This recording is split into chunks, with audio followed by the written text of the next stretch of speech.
साथियों नमस्कार। आज इस वीडियो में मैं आपके साथ चर्चा करूंगा। बहुत बड़ा प्रश्न, कॉमन प्रश्न, सामान्य प्रश्न हर एक पेशेंट या उसके परिजन हमारे से पूछते हैं कोलेस्ट्रॉल को लेकर के। हमारी भाषा के अंदर इसे हम लिपिड्स बोलते हैं। लिपिड्स, कोलेस्ट्रॉल या लिपिड, इनकी एक पूरी प्रोफाइल होती है जिसको जानने के लिए जो टेस्ट होता है उसे लिपिड प्रोफाइल टेस्ट कहते हैं। इस लिपिड प्रोफाइल के अंदर कौन कौन से पैरामीटर्स होते हैं जो इंपॉर्टेंट है? वन इज टीजी, ट्राइग्लिसराइड, दूसरा है TC, total cholesterol, third HDL, high density lipoprotein, fourth is LDL, low density lipoprotein, और फिफ्थ इज लाइपोप्रोटीन ए। ये सारे इंपॉर्टेंट 5 पैरामीटर्स हैं और हर व्यक्ति के लिए ये एथेरोस्क्लेरोसिस के लिए जिम्मेदार होते हैं। यानी कि हमारे जो नसें हैं, चाहे वो हार्ट की नसें हैं, ब्रेन की नसें हैं, उनके अंदर जो क्लॉटिंग होती है, जो थक्का बनता है, जो क्लॉट जमते हैं, रास्ते जो ब्लॉक हो जाते हैं, ब्लॉकेज बन जाती है, उसके लिए ये जिम्मेदार होते हैं। तो इन नसों के अंदर ये ब्लॉकेज नहीं हो, इसलिए हमें हमारे कोलेस्ट्रॉल को कंट्रोल रखना होता है।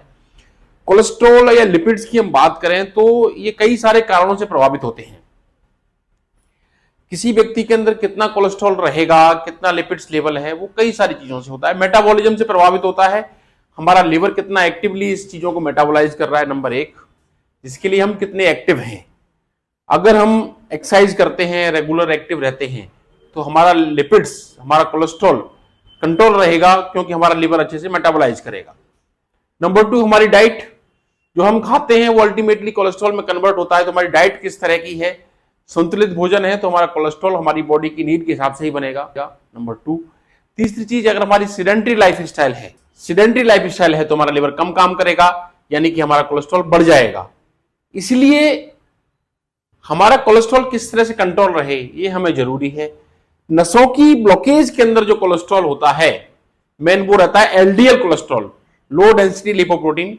ये कोलेस्ट्रॉल, इसको बैड कोलेस्ट्रॉल भी कहते हैं और यही हार्ट अटैक के लिए जिम्मेदार होता है। इसका टारगेट हमें कितना रखना है, एक सबसे इंपॉर्टेंट चीज। ट्राइग्लिसराइड का जो कोलेस्ट्रॉल है ये हमारे भोजन से प्राप्त होता है। अधिक फैटी भोजन के अंदर ट्राइग्लिसराइड रहते हैं, ये पेंक्रियाज के डैमेज के लिए जिम्मेदार होता है।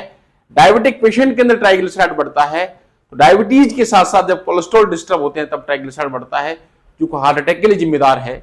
यहां कहने का मतलब यह है, अगर आप डायबिटिक हैं, थायराइड है, आपको मोटापा है, हार्ट के पेशेंट हैं, स्ट्रेस ज्यादा है, डाइटरी हैबिट्स आपकी प्रॉपर नहीं है, आपके एक्सरसाइज रेगुलर अच्छी नहीं हो पा रही है, तो आपकी बॉडी के अंदर आपकी जेनेटिक्स खराब है। कोलेस्ट्रॉल की बहुत सारी बीमारियां जेनेटिक्स से एसोसिएट होती हैं, इसके कई सारे मार्कर्स होते हैं, तो फिर हमें जल्द से जल्द हार्ट अटैक की संभावना बन जाती है। हम देखते हैं कोई व्यक्ति कहता है साहब उसको 30 साल की उम्र के अंदर हार्ट अटैक आ गया, उसको 35 साल की उम्र के अंदर हार्ट अटैक आ गया, वो बिल्कुल स्टेबल था, एक्सरसाइज करता तो भी हार्ट अटैक आ गया। तो यहां इन कारणों के अंदर हम देखें तो कई बार हमारे जेनेटिक्स के जीन, बहुत सारे जेनेटिकल रिस्क फैक्टर भी हमें प्रभावित करते हैं। इसलिए बहुत जरूरी है कि साल के अंदर हर व्यक्ति 2 बार कोलेस्ट्रॉल या लिपिड्स प्रोफाइल जरूर चेक कराए। नंबर 1, लिपिड प्रोफाइल को अपने फिजिशियन से डिस्कस करें। नंबर 2, और अगर जरूरत है तो हमें उसे कंट्रोल करने की दिशा में कार्य करना चाहिए। लिपिड प्रोफाइल एक इंपॉर्टेंट पैरामीटर होता है, इसको कंट्रोल करें और इसको चेक कराएं। चेक करने के बाद अपने चिकित्सक से संपर्क करें और इसको कंट्रोल रखें, जिसके अंदर से आपका हाई डेंसिटी लिपोप्रोटीन, जिसका लेवल ज्यादा होना चाहिए, वो आपका ठीक रहे, लो डेंसिटी लिपोप्रोटीन कम रहे, ट्राइग्लिसराइड कंट्रोल रहे, टोटल कोलेस्ट्रॉल लेवल मेंटेन रहे। इसके लिए आप अच्छी डाइट और संतुलित भोजन का उपयोग करें, रेगुलर एक्सरसाइज करें, अपने आप को फिट रहें, सेडेंटरी लाइफस्टाइल से बचें। डायबिटीज, थायराइड आपको है तो उसको कंट्रोल करें, हार्ट की समस्या है तो उसकी रेगुलर दवाई लें, स्ट्रेस कम लें, प्रॉपर स्लीप हो और आपका खान पान बिल्कुल उचित वेजिटेरियन और संतुलित हो। माध्यम से आप अपने कोलेस्ट्रॉल को कम रख पाएंगे, कंट्रोल रख पाएंगे और आप हार्ट संबंधी बीमारियां, लिवर संबंधी बीमारियां, किडनी संबंधी बीमारियों से आप ठीक हो पाएंगे। धन्यवाद। मैं आपके साथ doctor Ramkesh Parmar, consultant internal medicine, Jaipur, Rajasthan. नमस्ते।